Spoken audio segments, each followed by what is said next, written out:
Yo, we live. We are live. Welcome. This is my first episode, broadcast, stream, whatever you want to call it, of my mental cry. So, I want to introduce myself. I don't have a name yet. I want to stay anonymous. I haven't come up with anything yet. But the reason I came up with this channel and this video was actually in response to Funky Dineva. And him telling his story about a family member who suffers from mental health. And it touched me because I had been listening to him for so long and I had no idea that he dealt with it. And for me, I'm in my early 30s and I always felt alone. I always thought it was only me who dealt with it. So let me tell you my story. My mom, I don't know what exactly her diagnosis is, but growing up, she was very paranoid and, she always thought people were out to get her. And we would move around a lot when I was younger.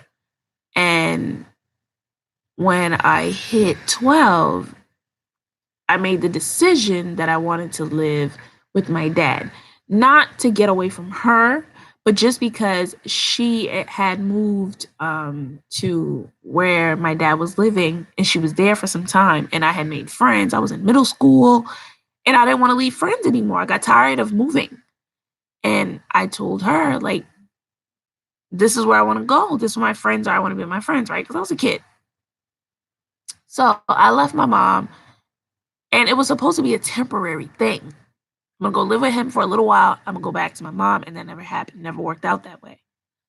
So I have it to where it's crazy because when I was a kid, sorry, I heard a neighbor. I'm like, shit, I don't want them to know my business. I'm trying to think out like a motherfucker. But when I was a kid, it was normal. Like I remember her. She would come home from work. She always held a temp job. I never know my mom to ever have like a permanent job. Excuse me for sounding nasally. I apologize. But she would come home and she would, complain and she would say, they're doing this to me, they're doing that to me. And I remember as a kid, I never really put any thought to it because I was a kid. And I remember my dad would actually, he would make fun of her mental illness. Like it was a joke. And he would do that in front of me. I remember being like, damn, like this is, like, I remember feeling embarrassed. Like embarrassed, like just humiliated. So anyway, where I leave off at. So yeah, so I was living with her and I moved with my dad for a little bit and I had intended on moving back with her and that never happened. After I moved from her to my dad, her mental health just completely deteriorated. Deteriorated. Like she was no longer functional once I left. And she didn't have a job, she didn't have a place to live. And she ended up becoming homeless. And I remember as a kid, I felt I had nobody I could share it with. Mind you, I had my dad, but my dad, he would make fun of her and he's very I don't know what the word is, but he's not a good person. So, and me and him were never close. So I couldn't go to him and say, this is the issue, she need help. Because we weren't going to do nothing. But I remember feeling alone. And I remember feeling that I had nobody I could tell that would help her. And the crazy thing is, I have an older brother who's 15 years older than me. And it's crazy because when I talk to him now, he's like, I didn't know. And it's like, because I'm the only person who knew. Because she only called me, because whenever she would call him, he's got his own personal issues with her. He would never answer the phone. And those are things I think about now. I'm like, wow, like, you know what I mean? Like, that was your mom's. Like, you were older than me. Like, I beat myself up sometimes because I'm like, damn it, man. Like, damn it. Like, I knew that this wasn't normal, but shit, what the hell could I do? So, but anyway, I feel like I got off track. So yeah, so she ended up becoming homeless, and um, she would write and she would call, and then I stopped getting calls. I stopped getting letters, and for a while, because my mom was also suicidal, and I knew her to be suicidal. So for a time, I'm just like, maybe she lost my address. Maybe she lost my phone number, even though I had the same address and phone number for so long. Like, oh, okay, maybe she lost it, right? And then I just never heard from her. And I said, there's no way, because I know her. Even in her craziness, I know her. This woman loves her children, period. Say whatever you want about her, but she loves her children. I said, there's no way that she just stopped writing me. That doesn't happen. So I tried for years to try to find her, try to Google her, call the last places she was with. I remember calling someone, I might have been maybe 17, 16. I don't even know. I just know I was really young. And I called a shelter that she was at one point in Texas, I think it was. And I remember saying, look, my mom, she called me from this number. I can't find her. And I remember them hanging up on me. I can't even explain what that's like. You know, I can't even try to explain what that's like. I remember being 12. I got so off track, but I remember being 12. And excuse my nasalness, I'm coming down with a go. But I remember being 12. And I remember calling. And don't ask me how I got the idea. I just remember doing it. I called Social Security because I had her Social Security number. And I remember calling Social Security and I said, hey, look, I can't find my mom. I don't know where she is. I have her Social Security number. Can you tell me if she's dead? And I remember giving the social, and she said, this person is still alive. So anyway, um, yeah, so she went MIA on me for years. This was in 2011, I believe, somewhere around there, like 2011. And I remember going, like, something bad happened to her. Because there's no way well, why would she stop calling me? She used to call me all the time and write me all the time. There's no way. And early this year, my brother calls and he's like, hey, look, this social worker called me. And she's looking for our mom. Call her back, see what she wants. So I call her. I'm on my break. Mind you, at a job I had just started. And I call her and I'm nervous. I'm shaking. I'm like, oh my God. And I'm not someone who can work when they're flustered. I can't function when I'm nervous. I cannot function when I'm anxious. I can't function. I can't. I just can't. I can't do it. I remember sitting there and I remember preparing myself for the worst. And I remember telling myself, like, if this is the worst news, you're still gonna have to go finish your work day, make your money, because I have kids who depend on it, and figure it out. But this is not the time to lose all focus and lose your cool. And I remember having to talk to myself. So I call her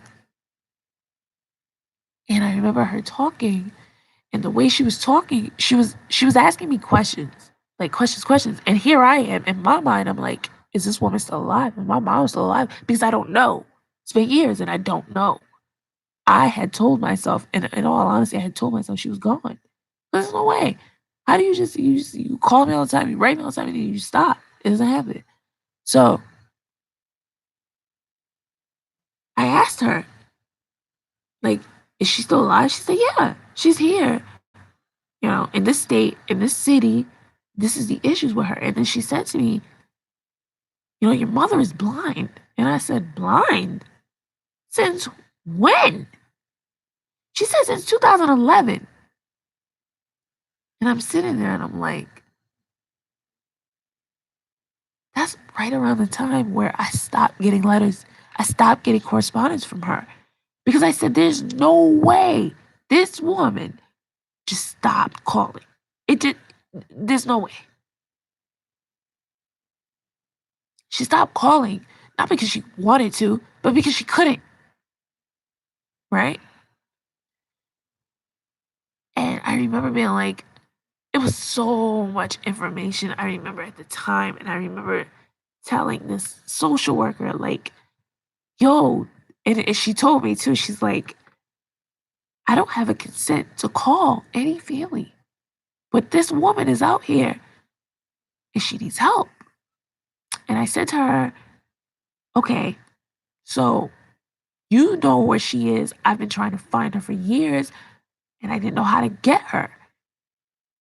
Can we set up something where I could talk to her? She said, okay. And she's like, oh, this is a social worker. And I feel like in her mind, she's like, I got to talk to these kids because these kids probably don't understand how this goes. And I remember telling her, like, yo, this is the only way I know her to be, period. This is, I know who I'm dealing with because she's been the same person all my life. So, long story short, we set up the call. And oh man, because there's a time difference. So when they called me, I was actually getting out of work. I'm on the highway. I'm trying to get my kids. I'm fighting through traffic. Like I'm trying to pay attention to the road. And I remember my phone just kept going off, going off, going off. And I'm like, like I'm on a highway. And I answered it. And I remember hearing her saying, hey, I got your mom here. And I had rehearsed for a few days what I would say to her because I already knew she's going to one question who I am. She's going to try to say, I don't think that's my daughter. So I was prepared. Like, okay, listen, there's certain things I know about my mom that she knows only I her know. So I had everything ready. So when I got the call, even though I was caught a little bit off guard, when I got the call, I called her a certain name I had never called her. But she knew because only she and I know about it. But I had never addressed her as such. So I tried to speak to her in that way. And I remember saying, what happened? You stopped calling, you stopped writing me. And she said, oh, I ran out of stamps. And it's crazy because I'm like, wow, right? If you have logic, you'll be like, you stop calling somebody for how many years was it? 7, 8? Because you ran out of stamps. But I knew, right? But I wasn't going to confront her with her truth because I felt that that was something she needed to share with me because she could be insecure. I'm not going to do that. If you have something going on, you tell me. I'm not going to, have an intervention with your truth. So, I just tried to say to her casually, like, you stopped calling me, you stopped writing me. What happened?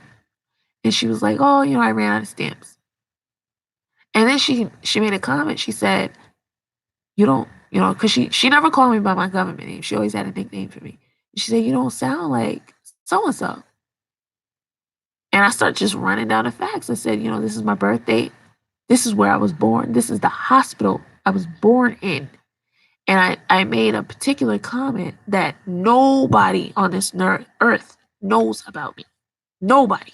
The only person who knows is my mom because it's an issue she had to deal with when I was a kid.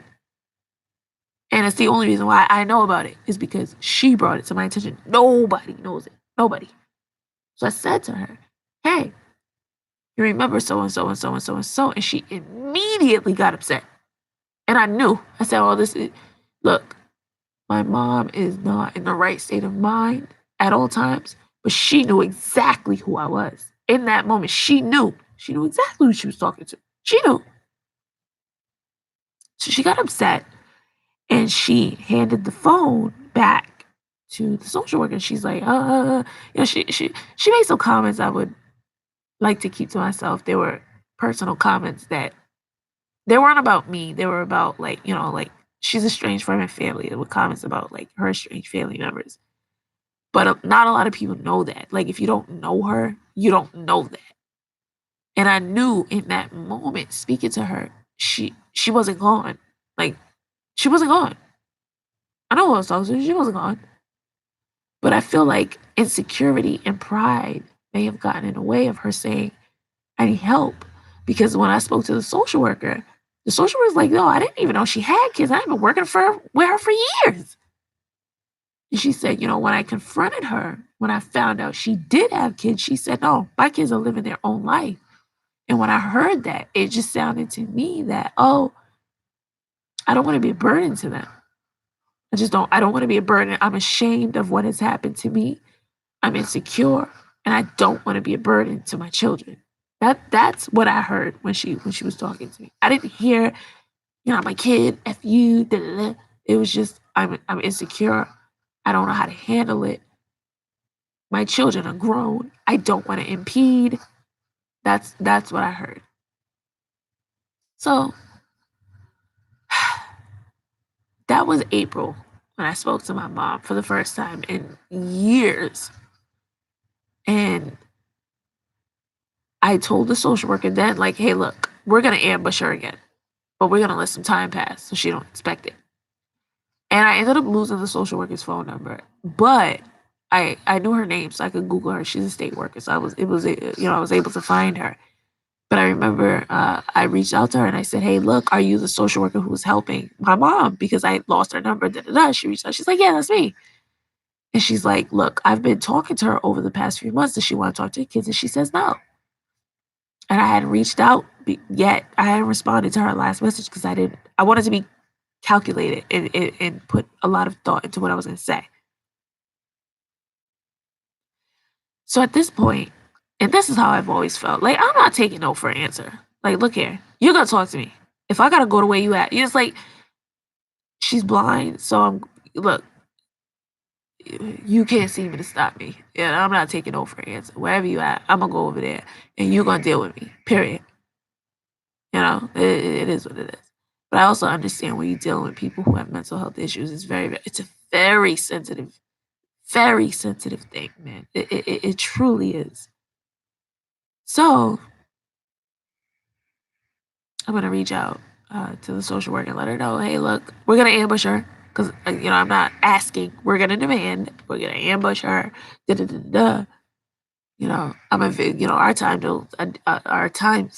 Our time zones are different. So I have to, be like, reach out to me X, Y, and Z time so I can talk to her. But I felt that it was necessary for me to share my story. And believe it or not, guys, that's just one half because that's just my mom. I still have two whole siblings and my own personal issues and some kids of mine that I haven't even gotten into. But just to shed light on my own personal issues very quickly.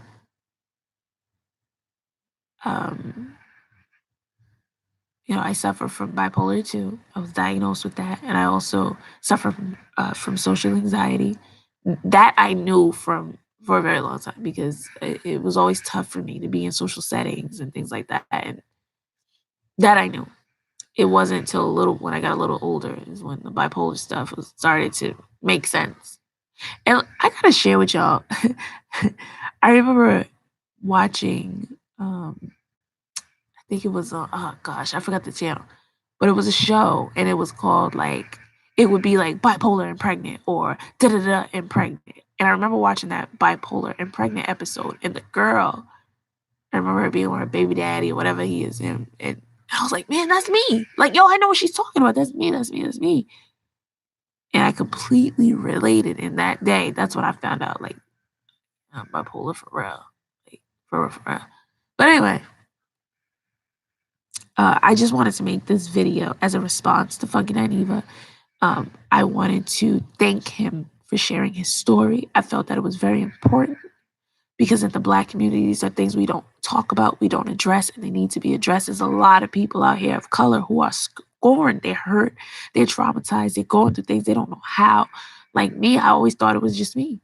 I was used to people making fun of it. And it became so bad to the point my mom couldn't function anymore. And the jokes were funny to other people, and that's not all right. So this is my first live. I hope I sent a message that somebody could appreciate. Um, I got a bunch of kids and a job and school, and so I can't guarantee that I could be on here a lot. But I would like to. I would like to start this conversation. It's extremely important, man. It really, really, really is. You know, when your mental state is off, you're off. That's a hard thing to explain to people, especially when they don't get it. So, thank you all. This is We Live, like Ray J said. We live, yo, we live. I want to start planning these discussions out and having people reach out and have an open dialogue without hate and say, look, yeah, this is my issue. It's cool or whatever. So I'm gonna end this. Stay positive. Stay above the nonsense. Appreciate the small things because they really, really do make sense. They make money. They contribute to a picture that's broader, message being sent. That's all I got.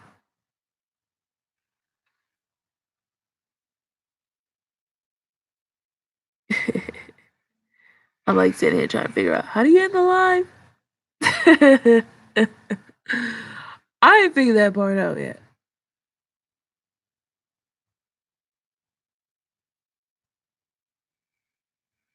Oh my god, I know. Oh, there it goes. Okay, I got it. Bye, y'all.